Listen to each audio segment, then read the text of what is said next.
So much for joining us today. Listen, we are just so excited. We wanted to take some time to just share with you a little bit about Women with Grit. What is the story behind it? How do we get started with it? You know, I've got partner in crime here, Lee Willette. Hey, what's going on? And I'm Sherelle Lands, and we're just so excited about this concept called Women with Grit, where we interview just exceptional women within the community and around the world who are doing phenomenal things. So how do we get started with this concept, Lee? Well, I think ultimately it was a reaction to COVID. We were literally working on a different concept that involved women and really helping women have the opportunities to progress in their careers, and we're really putting something together to do that. And we had all these people lined up to interview and to get information from, and COVID happened. So. That changed life for everyone. It did, and so for us, we were talking one day, and so we were talking about what we're doing, and I said, I'm thinking about doing this podcast, and I'm thinking about doing this, and he said, okay, let's do it. And so Women with Grit came. There it is. Big on execution, we make it happen. Yes, so it's been exciting. Yes, it has. We've had just phenomenal guests even over the last year, and looking forward to all that's coming ahead. So how can they reach us? They can reach us on YouTube, Exceptional Women with Grit. You can subscribe to our page. You can check out our Facebook page, Women with Grit, or you can go to our website, womenwithgrit.com. That's it. And the best way to catch us is Tuesdays at 7 p.m. Central Time, when Sherelle and I are live with our guests. And literally, I think the most exciting thing for me is what we talked about. We wanted to have a program that addressed that brought in women from around the world. So that's our globe here.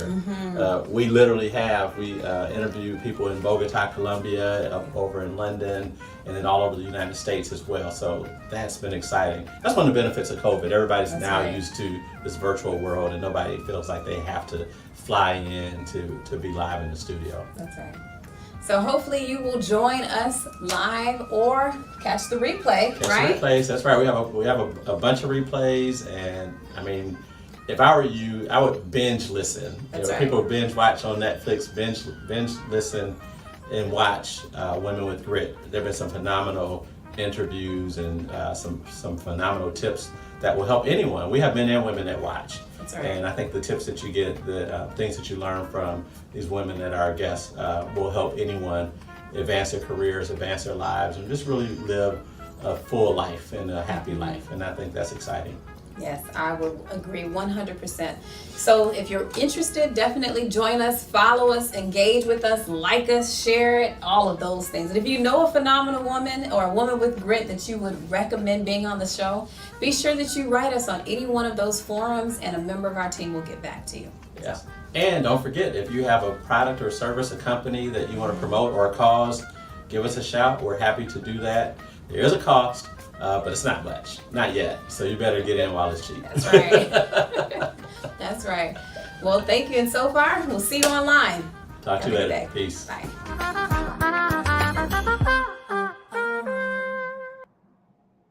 All right. Well, good evening, everyone. Guess what day of the week it is? It is time for Women with Grit. I'm telling you, we are so excited that you have taken time out of your day to join with us.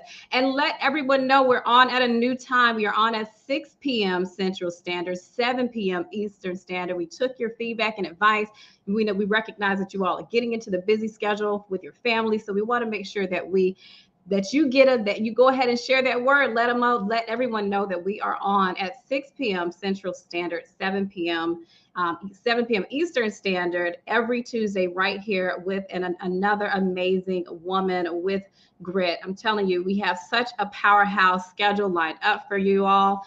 I mean, it's truly, truly dynamic. Lee will be joining me a little bit later as you guys see him spinning in the big chair or whatnot, but that will not stop the fun because we have such another amazing guest tonight. You guys will be so ecstatic to learn more about our guest this evening. But before we do, again, we'd love to engage with you. We want to know where you're joining in from, right? So we love the aspect of engagement from you all. So leave your city, state, maybe even your country in the chat function so we can be sure to shout you out. And then also know that we love to interact with you. So any questions that you have, we will be sure to get them to Aisha tonight. Okay, so go ahead and do that. Leave your city, state, and where are you joining in from. Go ahead and share this with someone. You guys know how we like to do it. And again, we've got another amazing guest on tonight.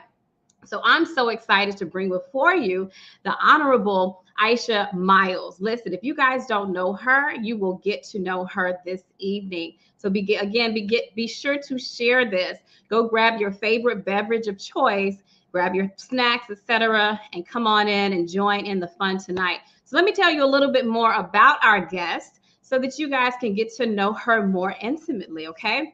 So I'Ashea is an experienced litigator and businesswoman who left the private sector to start a legal career and begin to feel the need for passionate, effective, diverse advocacy in Davidson County, Tennessee justice system. Under the tutelage of the Honorable Richard H. Dinkins as his mentee and former summer clerk, I'Ashea learned to balance the demands and rigor of the profession while always making time to serve the community. For her experience working in the private sectors of New York City and Nashville, owning and operating a small business and representing clients in construction, business, and real estate, she understands the challenges that business owners, employees, and litigants face in a rapidly evolving business environment. I'Ashea believes that race and socioeconomic status should never be a barrier to accessing justice, and to that end has regularly helped to run pro bono expungement and legal advice clinics in Davidson and Rutherford counties. I'Ashea has been recognized as a formidable and skillful litigator. She is also a published writer. She has been recognized by her peers for her work, having received numerous awards and recognition. I'Ashea was awarded the prestigious Diversity Fellowship to the American Bar Association's Forum on Construction Law from 2018 to 2021. She has been named by the National Black Lawyers as a top 40 under 40 lawyer and received the Super Lawyers Rising Star Award in construction for 2 years in a row. Most recently, I'Ashea was named the 2021 Nashville Emerging Leaders Class and received the Nashville Business Journal's Women of Influence Trailblazer Award for 2021. You guys are in for a treat. I'Ashea has received her law degree from Belmont College of Law, where she was a member of the inaugural class, receiving a full academic merit scholarship. She also received her undergraduate degree in 2001 from Belmont University as well, where she earned the prestigious William Randolph Hearst Scholarship. In addition to her busy law practice at Bone McAllister Norton, where she works in construction, real estate, and business litigation, I'Ashea is active in her community and church. She founded and hosted the first expungement clinic in Rutherford County. She regularly volunteers with the expungement clinics in Davidson County and at the Nashville Rescue Mission. She is the president-elect of the Napier Lobby Bar Association and its former treasurer. She currently serves on the board of directors for Elevated Development and is a member of the Discovery Clinic Guild and the Lawyers Association for Women.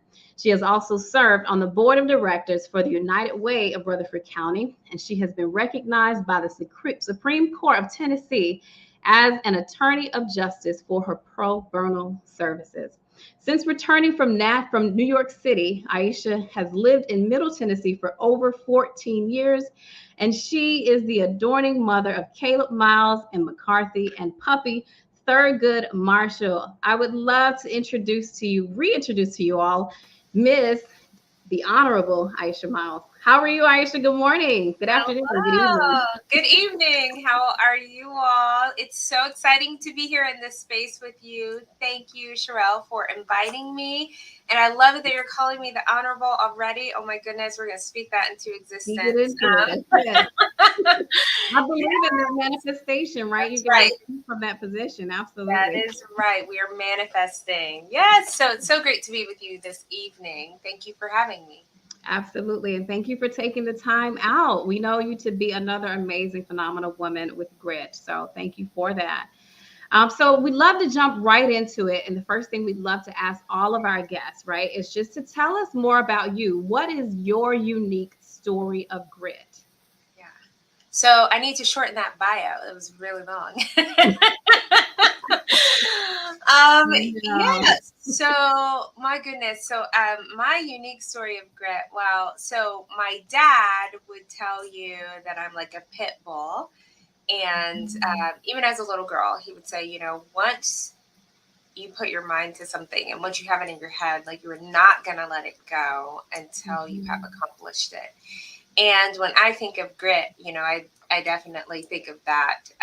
So running this election, I met with a former sitting judge early on in the race, and she said, you know, they say you're ambitious.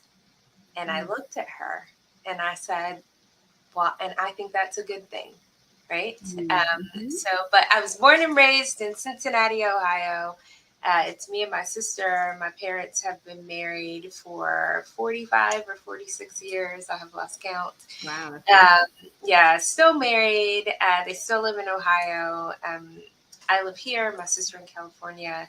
But ever since I was a little girl, you know, I wanted to be a judge, you know, and the only lawyer I knew was Claire Huxtable, right? And when we think about Claire, she had such style, you know, and she was an attorney, and I was just like, I want to be a judge. Whatever she is, I want to take it to the next level of whatever Claire was. So, but grew up in, you know, a small family in Ohio.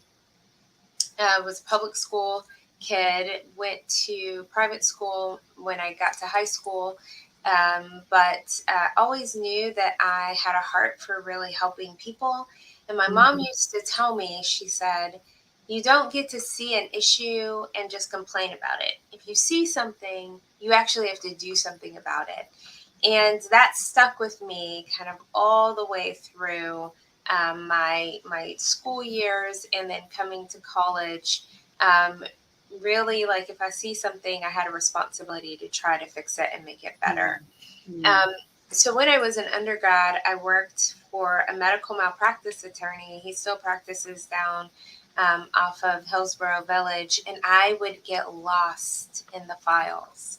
Like I thought it was so fascinating, like what happened to the families, and just it was a fascinating, I thought, practice. And he would let me answer the phones and do some filing for him. And I answered the phone one day, and there was this person on the other end, and they needed help, and they didn't think that the ashes that they received from their loved one's demise, they didn't think it was actually ashes. They thought it was dirt. And it was just a fascinating call, right? I was like, well, this is interesting. Right. But it opened up this huge case and massive investigation with the TBI into this crematory that sat right on the line of Tennessee and Georgia. And come to find out, this plaintiff was right. He hadn't received his loved one. Interesting. He received a box of dirt.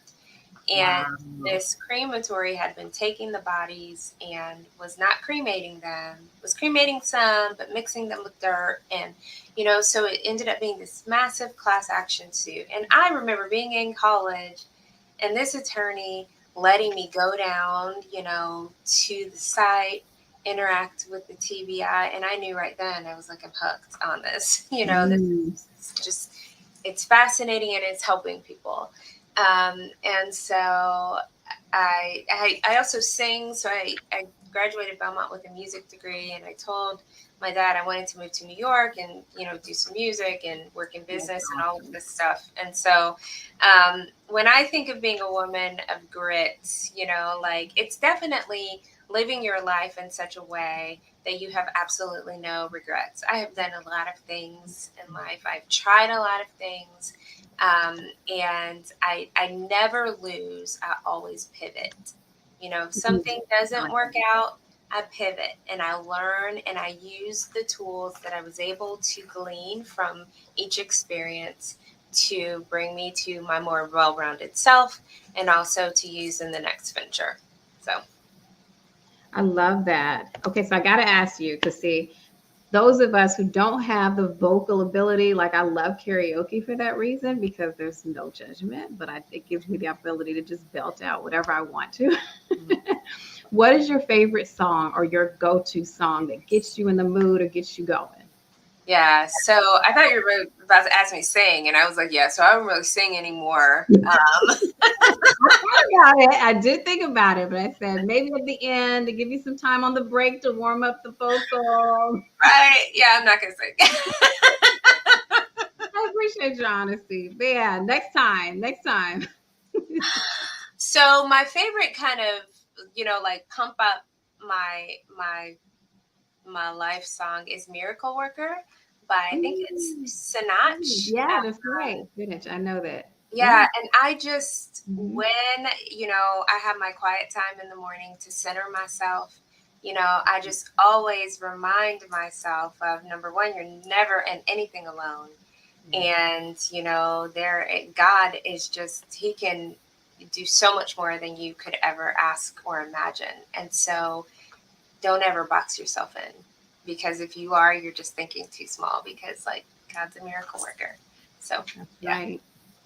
And something on that topic about doing things alone. So we've had a number of guests on our shows, and that's one of the things that they talked about is the importance of that village and that tribe and that community of support.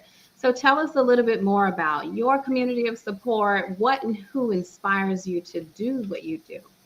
Yeah. So I would be remiss, and I think I said the song wrong. It's Waymaker, not Miracle Worker. Waymaker. Yeah. So, but I would be remiss if I did not, give credit to Judge Richard H. Dinkins. He is the only African American to sit on the Court of Appeals for the Middle District, and I met him before law school, right? And I handed him a card, and my card said future, lawyer. And he was just fascinated by the card. He's like, never gotten a card from someone who's not a lawyer or not even in law school yet. And I was like, well, people have to be able to get in contact with me, But that started just a mentorship. And, it's now evolved into a friendship. And I call him like my dad in the law. And he and my father, their birthdays are days apart. And they remind me of one another, in that, he has always been so encouraging, always been there with just tremendous wisdom and guidance, and just always available, and I think that when you are, when you have achieved certain levels, some people can just say, well, I've gotten here for myself, and I'm just going to be here for me.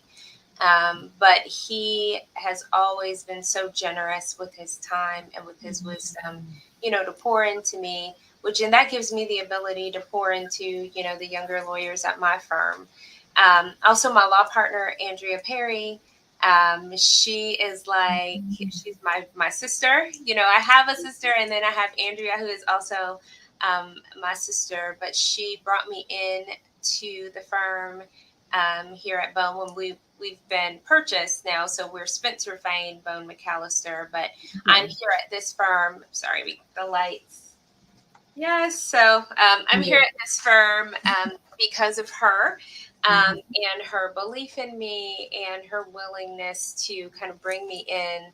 And, our practices, we work together, so with me doing construction and the construction aspect of, she does the banking part of the deal, and then I do like the building and the construction part of the deal. And so, it's so nice to be able to work with someone who, cares about you, not just from a work perspective, but definitely from a life perspective. And I count her definitely as a friend.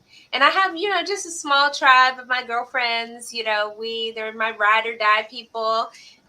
Been with me since undergrad. Everyone's got their crew. And that's my village. It's small, but we are mighty. So. It's not the what is it? It's not about the numbers, but it's the strength. Yes. That is awesome. Hey, Lee, how are you? Hello, hello. How are you all? Doing Right, great. I'm going to try to turn on this light. Not a problem. Oh, you have one of those motion lights. Yes. Yeah. There we Sorry go. about that. That's perfect. Yeah. So, I like to keep one of, moving occasionally. not a problem. One of the things that's really, really, I think, dynamic, especially with you being in law, is the aspect of being a mother in the space as well. So, how do you manage or juggle between the professional aspect of your work and your children? Yeah. So I'm a firm believer that you can have it all. You just Mhm. might not be able to have it all at the same time, Mhm. right? And so balancing the children has been it's some days it's super smooth, Yeah. and other days we always get the opportunity to try again. So I'm divorced, and so I've got the three kids, and they're with me, most of the time, and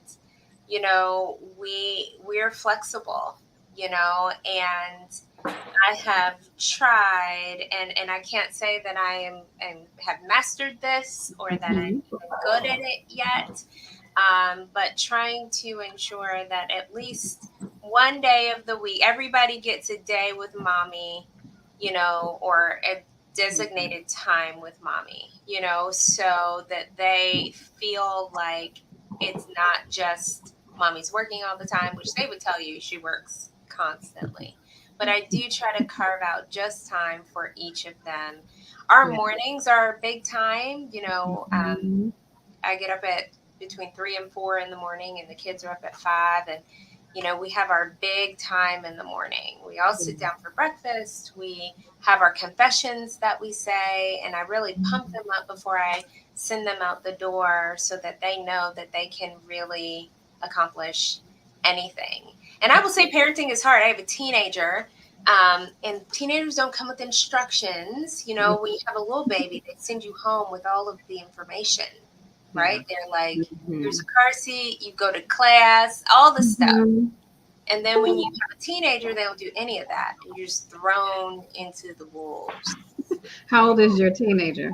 He's 15. Oh, wow. Yes. So this is a new experience. I'm learning about teenage boys, and just trying to give him what he needs in the moment. But I have an au pair, so I will tell, as a single mom of 3 with a busy law practice and running for office, I would tell people, if you're paying for daycare, you can afford an au pair. I used to think you had to be rich if you pay Yeah. for daycare for one child, and definitely if you're paying Mhm. for daycare for 2, get you somebody. They do laundry. It's wonderful. Done it. Done it. Yeah, I second that. I could Yes. not.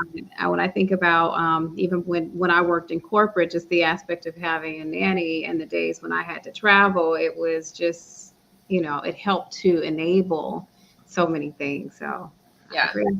Yeah. Awesome. Well, welcome, Lee. I mean, you're kind of, you've got one that's past that teenage stage now, right? Yeah, he's still, I'm gonna ride the teenage years out until he turns 20. And they say that we really don't know ourselves, especially men, until we're about 26. Ooh. Um, and I think there's some truth to that. So you tell me I got 10 more years, roughly? Well, I mean, now the trick is you do have to give them. You can't be a helicopter mom. You gotta, or helicopter parent. You have to push them out. Just know that they'll need support as you're pushing them out.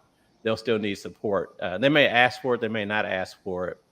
But Mm, it's important to just to remember that they still need support and need parenting. But it's more advisory coaching yeah. at that point, as opposed to parenting telling.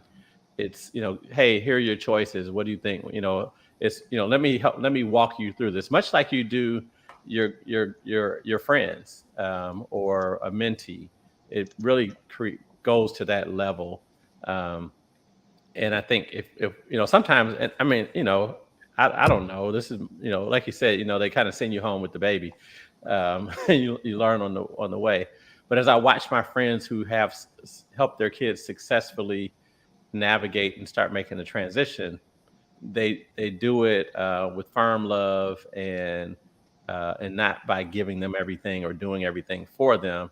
They kind of give them options, and they may give them advice, and they say, well, now you pick which one you think is best, but this is what I would do. And they don't try to save them. If they do something that doesn't work out, I mean, because we learn from our mistakes, Right. and then we start talking to them. So yeah, so it's and even you all as your kids matriculate through high school, it's kind of the same thing. The closer they get to graduation, the more you have to be. You think about when you left home and the things that you didn't know that you wish you did know, and think about teaching them those things and helping them understand those, because they get, when they graduate from high school, if they're like me, I never moved back home. I graduated at 17. I was kind of taking care of myself from 15 on up. And then I never moved back home. When I moved to North Carolina, I haven't moved back home. I didn't even go home for summer break. So, so think about that when you're kind of getting them out the house. But they must go. If they come back, they must pay rent. Look, here it is. My 15-year-old, I was like, you want to pay rent now? Like, we can arrange that. Yeah. Well, I was, and paying some bills. So he just looked at me like, I don't understand what you're saying. So, but now when you think about, raising kids and having a successful practice, running for office, what do you hope they're seeing and learning by watching you? They say, what you do speak so loudly, I can hardly hear what you say.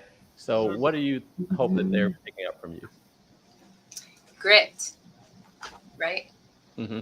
It's like the tenacity, the perseverance to say, you know what, this is what I want, and so I'm going to go after it.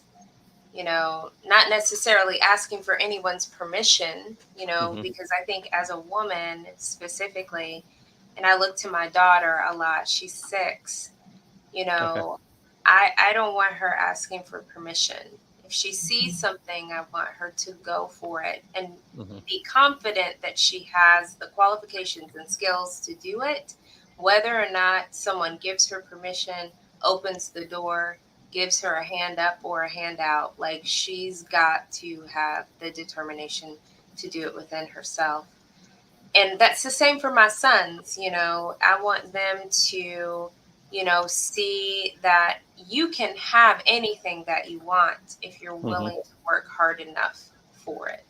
And sometimes working hard means you have to sacrifice, and, put something off for a season so that you can, get ahead here, and then you circle back to what you had to kind of put on pause, but at the end of the day, you're going for your dreams and with everything that you have. Right. Before I went to run for office, I asked the kids permission, because I am by myself, I was like, are you all okay? Because really you're giving me to this for a year. And I don't know how it's going to turn out. I don't know, what my schedule will be.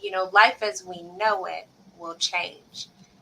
Are you okay with me doing that? And I don't think they really understood, what I was presenting to them. But if they had said, no, we don't want you to do that, I would have had to take that into consideration because they're so small. Right. But they were excited. I think now they're ready for it to be over. You are too, probably. I am. I'm like, that was fun. Can we do that? Give me the results. Let's get this over with. Win, lose, or draw. I never lose a pivot, so. Yeah. Do you have anybody running against you? So there is a gentleman running in the general. So I'm unopposed in the primary, and then someone is running in the general election. Okay, he's running as a different As an political, independent. as independent. Okay, all right, cool. Yeah. All right. Awesome. Yeah, I got to give it to you. I mean, you've been all over the place. I think you've discouraged some people from running because of everywhere you've been. By the time they thought about it, you'd already been there, and garnered so much support. Now, what do you think about some people early on? And I think we talked about this. Thought you were young, not so much young in age, but young in the legal profession. Sure. How did you, and not just how did you handle that question, but how do you handle any times or periods where people may doubt you? It's having that internal confidence and that perseverance. Not everybody is going to be a fan, and some people are going to be naysayers, but it's knowing what I bring to the table. And you're right, it's a different perspective that I bring. It's the perspective of having business and legal, and you blend them together to bring this experience to the bench. But when I think about the Chancery Court and the clients that I work with, that is a valued experience, at least for my clients. When I can talk about, the bottom line and how we're going to look at this, profit and loss statement, it's like I'm speaking their language from the business side and blending that with the legal, experience that works for my clients. Right. And I think that, and I will say this, I think that if I had been a man, nobody would have asked, they wouldn't have thought twice about my experience. And frankly, if I had been a non-minority man, wouldn't have been questioned at all. And so I think that as women, when we decide to do something, we feel like we have to check all of the boxes and then some extra boxes that aren't even the requirements. So I really had to look at myself, look at what I brought to the table, look at the requirements and say, you know what, I meet the requirements. And I bring this whole other set of experience to the role, and if that's something that's not valued, okay, but I think that it is. And it's just having that confidence and that ability to persevere, and realizing not everyone's going to like you. Not everyone's going to be a fan. But that's not a deterrent. That's right. And, I think that is just so important. And we, believe it or not, we're already halfway through our time, but I know, right? So we're going to pull you back really quickly, but I want to give you a question to think about before we pull you backstage, because it's so in line with what you're talking about, the aspect of being able to persevere, the ability to have confidence. Women sometimes, or I'll say a lot of women, especially high performing, have to overcome that imposter syndrome. So the question that I have, and we'll bring it back when we bring you back up, is how can women overcome imposter syndrome so that they feel confident enough to go get it, whatever it is. Okay. So we'll bring you back up, and then we want to delve a little bit more into your office as well. So we'll bring you back up in just a second. Okay. All right. Thanks. All right. Well, hey, Lee, how are you? Oh, I'm running crazy. I'm good. I'm a little one. That's right. We wear many hats. We got to be able to juggle between the aspects of life and family and just profession. So, but it's good to see you. Yep, same here. Great seeing you as well. Yes, man. Let me tell you, we have such a dynamic guest tonight. I'm calling her the Honorable, I'Ashea Myles already, because I believe that you speak it into existence, right? Just the aspect of it as well. Right. So how's everything going your way? Are you still on the trail with getting him settled with college? Should be wrapping up close, right? Graduation's coming soon. Yeah, we're finished with the college hunt trail. Yeah, graduation's May 28th. He reports Mm, June 5th, and we're going up in a little over a week for the spring game, and just up fantastic. for a day and a half, and come back for prom. So it's That is fantastic. definitely winding that down, and I'll say winding it up because getting him ready for the next level of life and living and everything. And Hmm. how about you on your end? I'm sure hearing Aisha talk about these teenagers kind of. Let me tell you, my son Jair is about up to here now. He's Okay. 11 and he kind of went through a spurt. I want to say late last year, early this year. And I keep looking and I'm just like, it feels like he just keeps growing. Hmm. And I just want to like pull him down or whatnot because I feel like every 2 to 3 months I have to buy new clothes and new Yeah. shoes Hmm. because he's growing so much and so fast. And we're doing the transition now from elementary to middle school. So Right. not quite where you are, but it's still this That's whole, major. yeah, this awareness that this is now the stage where the transition happens, where Hmm. the hormones, where they Yes. begin to kind of discover themselves. And so being able to recognize that and then prep myself for the conversations that we're already having is just, Hmm. sometimes it just feels like I need that handbook that she talked about. you Yeah. know, Yeah. but otherwise, it's good. It's fun. I feel really blessed to be his mom. I have a very, very Hmm. sweet young man, and Yeah. get a lot of compliments about Yeah. Jair. So that's the big fun thing for us right now is prepping for Yeah. that Well, release. he's blessed to have you as a mom, so that's Thank for you. sure. And the Thank example you're setting for him is phenomenal. I And I appreciate can relate to the growing. I mean, our little guys, Lance and Luke. I mean, they grow. it. Luke is wearing Lance's old clothes, and Val See, just had to buy Lance all new socks and all. He's just grown out so much stuff. And he's 8, but he's starting to pick out his own. He's not starting. He's been picking out his own clothes. He's got his own style, and nice. yeah. And sometimes we look at it like, oh, he's going out like that, and then of course, oh, he's so cute. Everybody just thinks Yeah, he's cool, so let him do his yeah. thing. That's it. That's a Hey, part of that before, confidence, right? yeah, yeah, that's for Giving you the sure. freedom to do it. So.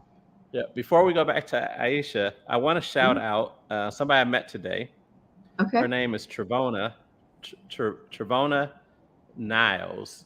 She's the Okay. owner. If you live in Nashville, if you ever downtown around the arcade, she's the owner of Philly Man Cheesesteaks, as well as Mm, Jay Gumbo's, which is right across from there. She's only owned mm, them both for right at a year, or a little over a year. But I stopped in today, and she's a former Titans cheerleader, nice. and everything, and just kind of she's made the transition from teaching and, as she says, being a professional student to being a restaurateur. So if you're down that way, yep, stop in and holler at Trevona Niles.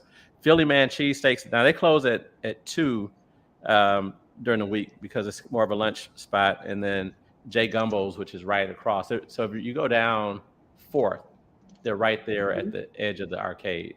For the time being, I think she said they're going to wind up moving once there's a new ownership team, and they're planning on renovating the entire arcade. So thought I'd shout her out. Good stuff. Awesome. Well, let's bring back up our dynamic guest. How are Yes. you? The Honorable Aisha Myles. Yeah. I tell Take you me a what. while to get used to that. Yes, I tell you what. I was in Judge Bell's office, Rachel Bell's office. I mean, not her office, in her courtroom today. Landlord-tenant stuff, and I've known her like since before she became an attorney, a lawyer, and then Mhm. when she became a lawyer, she started handling some of our real estate stuff, and just really just see her grow. I think you all bring, well, you will bring, and I see how she brings a different lens to the courtroom, and is really reshaping a lot of the things that Metro has done, as it regards to how people, even the landlord tenant stuff.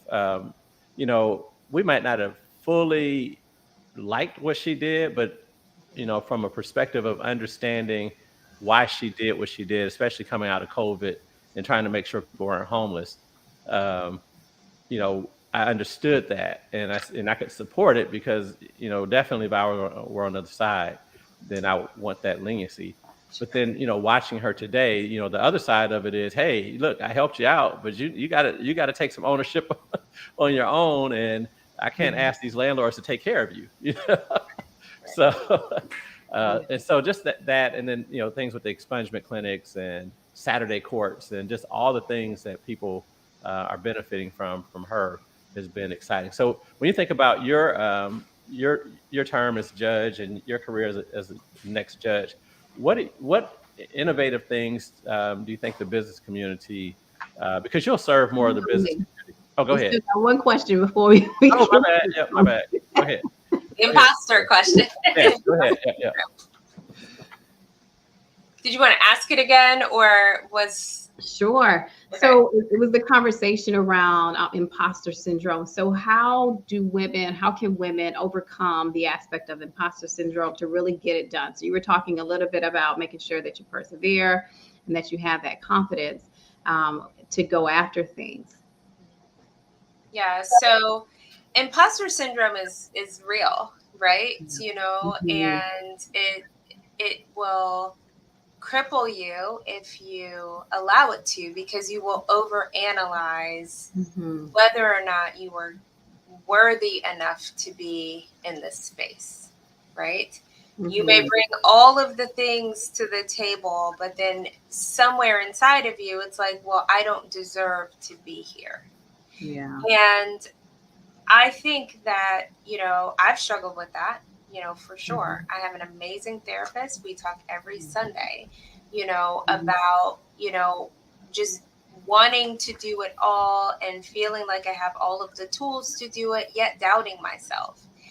And it really is finding a way to have that confidence, you know, in yourself. I read this book right after I got divorced, and it was so freeing because I felt like I had to continue to live a standard, you know, of what I did when I was married, and, you know, everything always had to be perfect all the time, and it was a lot to try to manage through.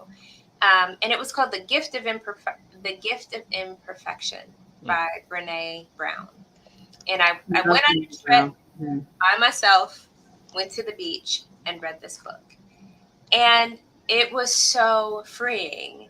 You know, it really allowed me to look at life a little bit differently and say, you know what? If you don't accomplish anything else, you've actually done a lot. And it's okay to give yourself grace and to live in a space of grace. Nobody has it together all the time, 24/7, like, except for Jesus himself, right? He was the only one, and he doesn't walk among us anymore in that regard. So it's giving yourself the ability to live in a space of grace, and then believing in yourself. You know, my mom would say, if you don't believe in yourself, how on earth can you expect anybody else to believe in you? You know, so oftentimes I'm the one pumping myself up. I'm like, you know what? You can do this. You can do it scared, do it afraid, but just do it. Get out of the boat. And the worst thing can happen is that you don't get the job or you don't get the opportunity, but you've learned so much through the process that, like I said, I don't ever lose. Like, I really don't believe I lose in anything. I learn and I pivot. And so when you look at things in that regard, you know, it minimizes the risk maybe, and it gives you a little bit more, at least for me, it gives me more confidence to take the risk, because the worst thing that can happen is that I go and do something else. And that's not always a bad thing. I always say the worst they can say is no. That's it. The young lady I was talking about earlier, Trevona Niles, the owner of Philly Man and Jay Gumbo's. So I don't know if you walked around that way, Aisha, from your office in the arcade, but my sister owns both of them. Okay. And so, but one of the things I was telling her, she's trying to negotiate something with her landlords that say, hey, you got to ask for it. Yeah. If you don't ask, they're not going to give it to you. So, Definitely. yeah. That is a definite no if you don't ask. That's exactly. And we've all heard no's. Right. And it's also a definite no if you don't try. Mm-hmm. Like I went up for an appellate position before I ran for judge. And I looked at the landscape and I was like, why don't Black attorneys go up for appellate positions? Right? It was just like, we don't do that. Yeah. And, it was right after George Floyd had died. And, there was just this reckoning. And on this particular court, there were no lawyers of color as judges. Mm-hmm. And when I looked at the pool, I waited to the very last minute because I was wrestling within myself because I was like, do I do it? Do I really have the qualifications? Can I do it? What if I fail? And it was like, but what if you succeed? Mm-hmm. And you definitely will not have the opportunity if you don't try. And I didn't get it, and it was okay, but I learned about the process, and learning about the process was half the battle.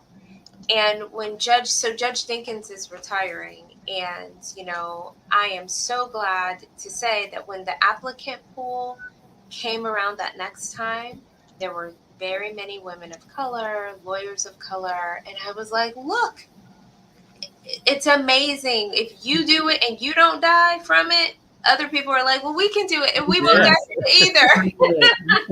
So sometimes it's lighting the fire, and sometimes you just got to be the spark that lights the fire. Mm-hmm.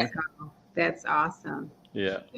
I wanted to ask you a question just about running. So why run now? Specifically at this time, at this season, why run now? So as I said, ever since I was a little girl, I wanted to be a judge. And so this was always, part of the plan was to somehow figure out how to get on that trajectory, either via an appointment, an appointment to the federal bench, kind of what does the landscape look like? And I had been consulting with some folks because judicial elections only happen every 8 years, right? So, I kind of looked at where I was in my practice. I had already gone out for the appointment. So kind of word was on the street, like, oh, she has other aspirations, So it just, everything fell into place, I will say. I got a phone call about an opening on this Chancery bench. I practiced in Chancery court, and it just kind of, it all fell into place. And I'm a firm believer that, number one, when it's for you, right? Right. And there are certain opportunities, you have to always be ready, so when the opportunity presents itself, it doesn't pass you by because you weren't prepared, right? And so it's kind of like I had been preparing for this. It's the reason I went to law school. Like I've been preparing for this my entire, legal career for sure, for the moment, to be ready when the moment presented itself. And, I don't do criminal law, that's not, what I do. I do this business and construction. And so the opportunity presented itself. And I looked at the landscape and looked at the fact that we didn't have any women of color, Black women sitting on our civil trial courts. Yeah. There'd never been one in the Chancery court in the state, so I kind of said, well, the worst thing that could happen is I don't get it, right. And Charles Robert Bone gave me some amazing advice when I went into his office and I said, so I think I'm going to run. And he said, well, let me tell you what happened when I ran. He said, either you're going to win or your practice is going to explode because you will have spent a year getting to know people in the community. And whenever they think about needing a lawyer or think about having an issue, they're going to come to you because you've been out there. And so he was like, again, you can't lose. Right. Either you will get the seat or you're going to become a rainmaker in the firm. So either one of those things is a good opportunity. And he said, that's what happened when I went for mayor. I didn't become mayor, but my practice exploded, and so it really was looking at it like either it's going to work out because it's for me, Right. and what's for me will always be for me, or I get to reimagine my practice in, on a bigger stage or, at a different capacity. And so, being at the firm that has always been very supportive of people getting involved in public service, there goes those lights again. That's all right.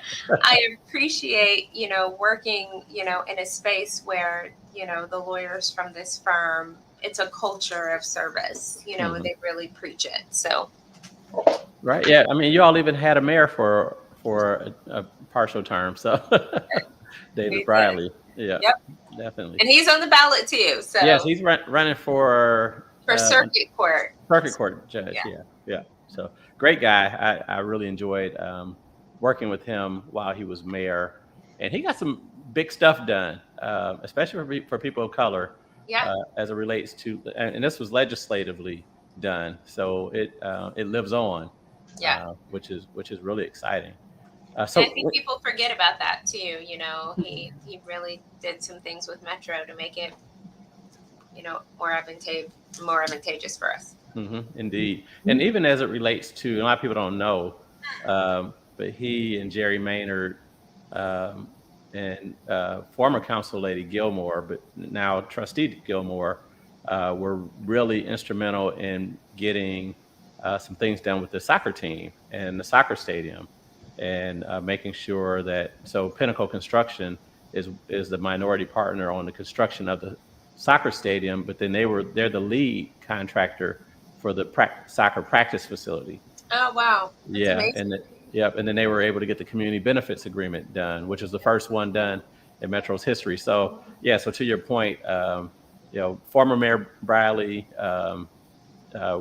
was very instrumental in getting things done. So now, when you think about your stay in the judicial system as a judge, what are some innovative things or things that you see kind of right off the bat that you think would enhance what you're doing and be a benefit to the community overall? Right. So, I've had some time to think about this, and one thing that I'm kind of excited about is, encouraging firms to give their younger associates the opportunity to actually sign their own papers. If they wrote the brief, they should be able to sign the brief and actually come and argue it in court. Okay. Because how on earth, if you are, number one, representation of minority attorneys in larger firms is few and far between. Right. Minuscule. And how on earth are you ever supposed to make it to partner or move up in the firm if you don't have the opportunity to go to court, write the papers, argue the papers, and present the papers to the court? And, I completely understand that the firms have, the client, controls a lot of who the lead attorney is, but you can encourage the firms to give opportunities to younger attorneys, specifically minority attorneys or attorneys from underrepresented communities. And so that's something that I'm really excited about, having the opportunity to put in, my personal chamber rules, about how I would like to kind of see things done. Also giving those opportunities for clerkships. And Judge Dinkins used to do this when I was working with him during the summer at the Court of Appeals. He would have kind of a lunch and learn where he would bring the high school students into the courtroom. They would listen to oral argument, and he would have lunch for them in the conference room, and they would get to ask all of the questions that they wanted to about what they had heard, and then about being a judge or being a lawyer. Right. And a lot of times for our community, the first interaction that we have with the judiciary and the judicial system is not a pleasant one. Right. And it's over on the criminal side. But there's a whole other life in the judiciary and the judicial system that has absolutely nothing to do with the criminal side, right? And I would love to expose our young people to that side, and to open their mind up to maybe being a construction lawyer, or being a real estate lawyer or a business attorney, because there's all this other work over here. We just are not exposed to it, and so we don't know that it's out there and that it's an option for us. And I'm a firm believer that you have to see it to be able to become it, but you also have to be exposed to those things. And so I'm looking forward to having young people in the courtroom, working with some of the high schools, and maybe some, if they have pre-law. Yeah, I know some of the schools have a pre-law even as at the high school level. How old is he? Hello. How old are you? How old are you? 3.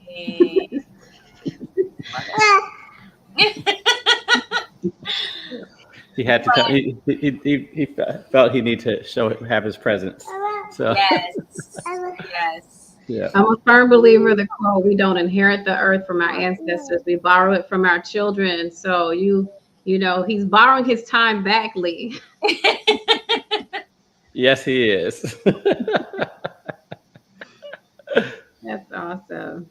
Well, I know we're getting close to time, believe it or not. We've only got a couple minutes left, but we want to make sure that we capture any handles, any ways that you would love to engage in our guests. So tell us, how can our guests engage with you, follow you, etc.? Sure. So, well, thank you all first for allowing me to come on and speak. It's been a wonderful hour. I'm sorry about the lighting, how it keeps going on and off. I thought it was moving enough, but I'm not. But yes, so you all can follow me, or you can go to my website, which is Myles for Judge, MYLES for FOR Judge.com. You can also follow me on Twitter at I'Ashea Myles. On Instagram, it's I'Ashea Myles for Judge. Facebook, I'Ashea Myles for Judge. So, and those I plan on staying relevant. Most folks, when they get to the bench, they go away and you don't ever see them anymore. I am a bit younger than some of the other judges, and I like social media, so I do plan staying relevant. But I will say, people don't really know what the Chancery Court does, and the Chancery Court is so important to our everyday lives, from metro litigation to our right to vote by mail during the pandemic, to redistricting, to business disputes. It's one of the most important courts. So when you go out to vote, early voting is tomorrow for Davidson County, starts tomorrow and runs through April 28th, with the primary election on May 3rd and the general election on August 4th. When you go out to vote, consider voting for your chancellors, because they really are making the big decisions about the laws that affect your everyday life. And so if you don't like something and you don't participate in the process, then you can't really complain about when something comes out a certain way if you didn't take the time to participate in the process. So I hope everyone will vote. All right. Well, thank you for that. And any last minute nuggets for our audience? Yeah. Believe nuggets of advice. Believe in yourself, and do it afraid. I think when I started this campaign, I was scared, but do it afraid, because you never know what you will encounter, who you will encounter, but don't ever be afraid to get out of the boat and be your authentic self, show up as you every single day. Wonderful. Thank you. Go ahead, All right. Sherelle. So Sherelle does this fabulous wrap up at the end and summation. And so I think we've come to that period of time. Awesome. So you guys, if you're just tuning in, you want to go back and watch the replay from the very beginning, because When I tell you, you guys will be blessed, you will be blessed. You will gather so much, even beyond what I'm about to recap for you all here. So again, we thank you so much, I'Ashea Myles. We hope that this has been a great use of your time. We recognize you for being a phenomenal woman with grit, and just so excited to have you. So she said, be like a pit bull, right? So when it comes to the things that you're passionate about, let that pit bull fuel your passion. Never let it go. Hang on to it, continue to dig into it, continue to push and persevere with it. If you see something, do something about it. So you have the responsibility to take the ownership for things that are going on within life, whether you agree with them or disagree with them. If you see it, take the ownership on it, take the ownership on to then do something about it. Live your life in such a way that there are no regrets. So be comfortable taking risks and being able to jump out of the boat. Never lose, only pivot, right? She talked about the aspect that there are no losses. There are only the abilities to make modifications, to shift the dynamic so that you're able to continue to push. Recognize that you are never alone. You are not alone. So recognize that if you feel that way, look up, take a lens, maybe join a committee or a conversation somewhere with others who are like-minded, but recognize that you're not alone. Be generous with your time and your wisdom. So with the gift we have, be comfortable extending it and spending it and giving it to other people as well. Be a mentor or a sponsor for someone else. You can have it. You can have it all, but perhaps it's not at the same time, right? So sometimes it's not about being overwhelmed with the mountain that you see around you. Sometimes it's about prioritizing what's the most important thing to do at this specific moment, and then focusing directly on that, shrinking the scope, but you can still have it all. Don't ask for permission. Just go get it. You are enough. You are enough. You are qualified. You're more than qualified to have everything that you want to possess. Be confident, be willing to persevere, be determined, because at the end of the day, you are enough to go after whatever it is that you want to get. Recognize that you have everything that you need to bring to the table, and you can have it as long as you are willing to work for it.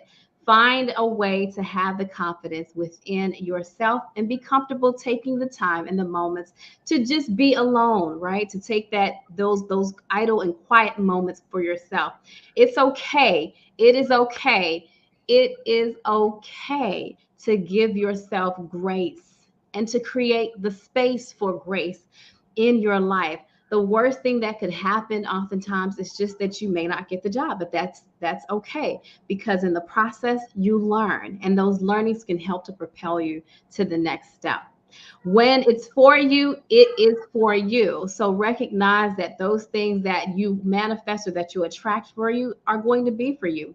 Always be ready and be prepared for the opportunity when it presents itself. So don't be caught off guard. Believe in yourself. She talked about this as well as she closed out, which is believe in yourself, because if you don't believe in yourself, how can you expect anyone else to believe in you? Do it afraid, right? Be comfortable being able to just do it afraid, and also be your authentic self, because there is no one else like you. Even in the inflection and how you do what you do, recognize that you are worth being your authentic self. And we just want to encourage you to reimagine yourself, even on a bigger stage, right? And being able to take that on. And the last thing I want to say, which was the book that she gave, if you all want to go back and take a look at it, she said it's The Gift of Imperfection by Brene Brown. So many amazing nuggets from Miss I'Ashea Myles this evening, and we're so excited to have you. Thank you so much for your time this evening. Thank you so much for having me. It was wonderful. Thank you, Lee, for the invitation. Thank you, Sherelle. It was absolutely wonderful. You're welcome. Thank you, and we appreciate you. Good luck in all that you do and in your race.